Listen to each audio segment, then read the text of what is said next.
Hey guys, and welcome back to another Jay the One-Eye Gamer. Today we're doing another Dynasty Warriors 9 update video because the most recent batch of characters announced were 5 returning characters, 1 Wei, 1 Shu, 1 Wu, and 2 others. No Jin this time, but considering the last update we got Xing Shang Yang, which is a brand new character for Jin. I think, they're gonna wait a little longer before they show us the rest of Jin. But let's kick this off right, and let's talk about the brand new beauty in the room, and I'm talking about Psy Wendy. And oh my god, guys, when I first saw this picture, I thought it was a brand new character. I was like, who is this? This looks like no one in Wei I've ever seen before. And then it said it was Psy Wendy. I was like, holy crap. They redid her model and everything. She looks nothing like she used to in the old games. I thought she looked a little more, younger and childish like the Kiao sisters. But now she looks like a mature beauty. And I just think this looks great. The outfit looks great. I think if I could pull anything, maybe color inspiration from her Warriors 8 outfit. I think her hairstyle is also from her Dynasty Warriors 8 iteration. I could be wrong because we can't see what's behind because there's no back view, but I'm going to assume that's it. And I was also wrong in my weapon assumption. I believe when I made my weapon prediction, I said she was going to have either dual fans or chakrams, and I'm quite surprised that they actually gave her a whip. I was not expecting to see her with a whip, but I think the whip looks really nice. It complements with the rest of the outfit, which just looks amazing. Like, Koi is doing a really good job, and like I keep saying, all the female models that keep getting revealed, they look just amazing. They look better than the last. And Psy Wendy, I just love this design. I give it an A+.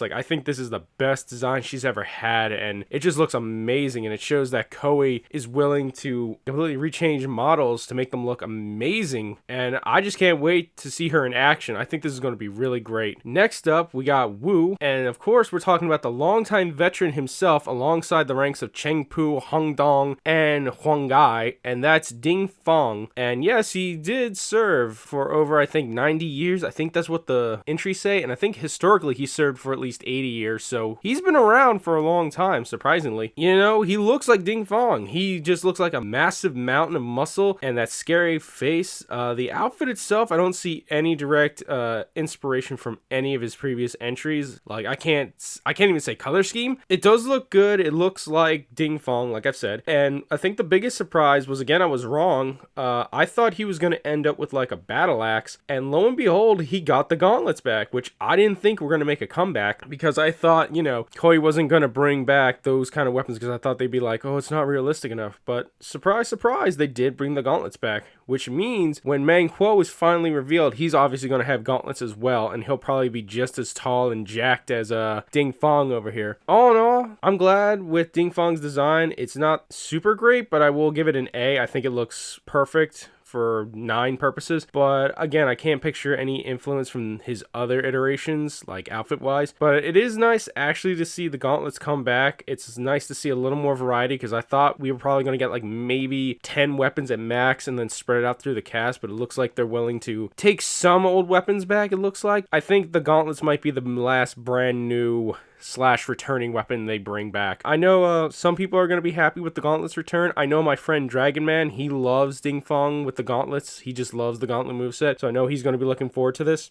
Ding Fong is one of my favorite Wu officers. I kind of liked it better when he had the chakram blade, but depending on how the gauntlets are this time, maybe he'll be as fun as he was with the chakram blades, but we'll have to wait and see. And I'm really looking forward to actually trying him out in battle, because he could start as early as Hulao Gate, because I believe that's usually when he could show up to serve for how long he did. Next up, we're going to talk about a Shu officer, and honestly, I've had an interesting relationship with this Shu officer. I've liked him / not liked him, depending on what his iteration is, and of course I'm talking about our boy Wei Yin, the crazed berserker / loyalist / rebeller of the Shu army himself. His 6 outfit and weapon I wasn't a big fan of, but it wasn't the best, and I didn't like his weapon was a club. I didn't think that really fit him, because I feel like the dual Vogue fits him better with like the crazy breakdance style he has to show off how ferocious he is. But looking at his design, again, this looks great. I can't pick down another example of where this comes from, not even the color scheme. I love the mask. I love that it's not like a half owl mask. I love that you get like a full like half mask on the top. His hair looks crazy. Like, it just looks like it's a wild man, like he just came back from like, a hunt or something. And of course, he gets his signature dual Vogue back. I didn't think there was, any chance of him not getting that, because him and Cheng Pu are obviously going to share that move set. But I can't wait to see what his moveset is going to be like. He just looks crazy. This is what you think Wei Yin would look like if it was more, I guess, realistic realistic armor. And it's just interesting to see, and I can't wait to see how he actually plays or how he interacts. Like, will he start off as an officer of Liu Biao, which he was, and then eventually go to Shu? Or are they going to start him off in Shu and then go up all the way up to the Wujiang Plains, where he technically rebelled after Zhuge Liang's death? And for fun fact, he was actually the marshal during that time period before his rebellion. But all in all, I'm going to give Wei Yin an A. Like, this is, I think, really great. I really like the outfit. I love how it's not overcomplicated. Just looks like it fits Wei Yin perfectly. Like, just a wild berserker who,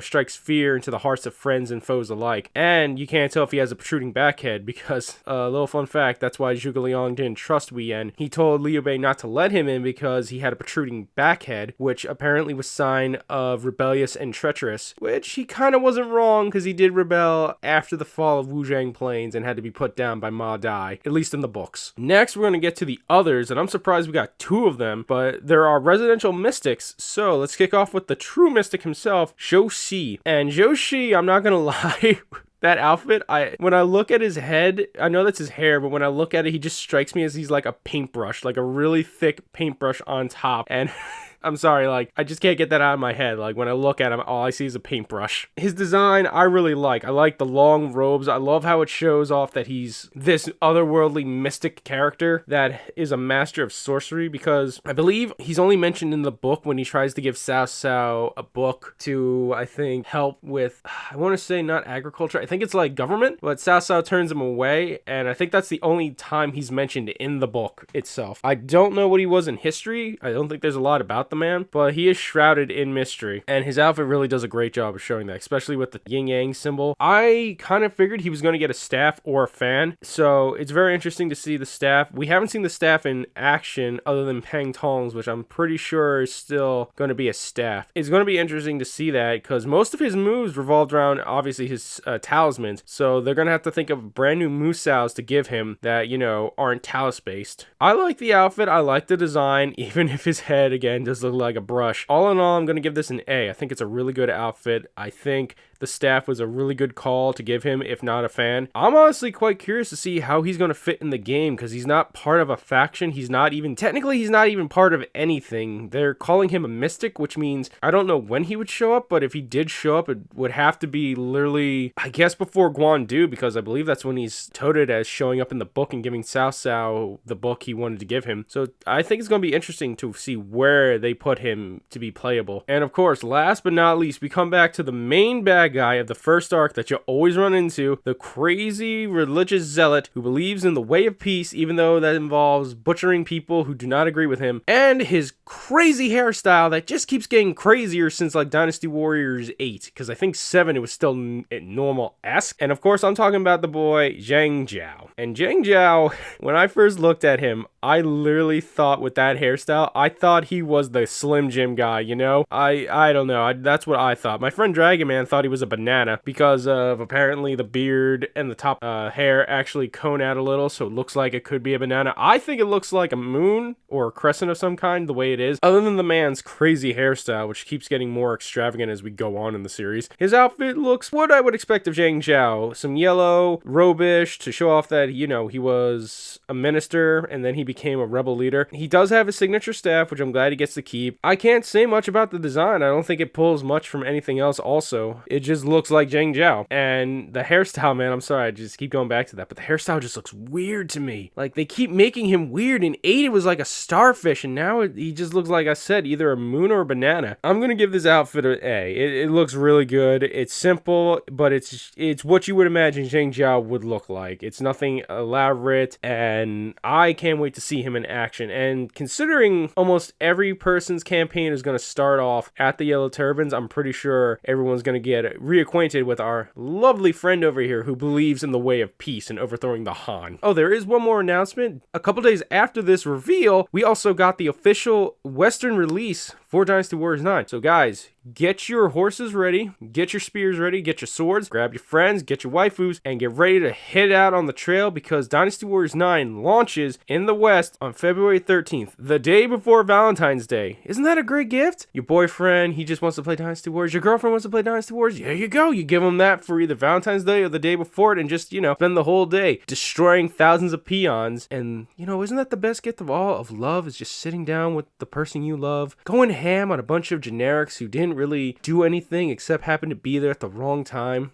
Dynasty Warriors. It means love, guys. It means love. If you do want to hit me up with more comments, please hit that comment section. I'm always trying to get back to you guys as fast as I can. If you want to talk to me on Twitter, my Twitter information will be down in the description if you want to hit me up there. If you're new to the channel, please hit that subscribe button. It really helps me out. And if you don't, that's fine. But if you do want to know when my videos come out, just click that bell button at the bottom. It should let you know when my videos are coming out so you don't have to, guess. Also, share these videos around. It helps the channel grow too. And, maybe some of your friends will like this as well. All right, guys, we're slowly getting down to this. There's only probably going to be a couple more announcements left. If I have to guess, there's only, I'm going to say 2 more left, because I think a grand total, there's only like maybe 12 to 13 characters left to reveal. So I'm imagining either by end of December, early January, we'll probably have everyone revealed and ready to go for the February release. Again, I want to thank you guys. And as always, have a great day. And remember, let's rock.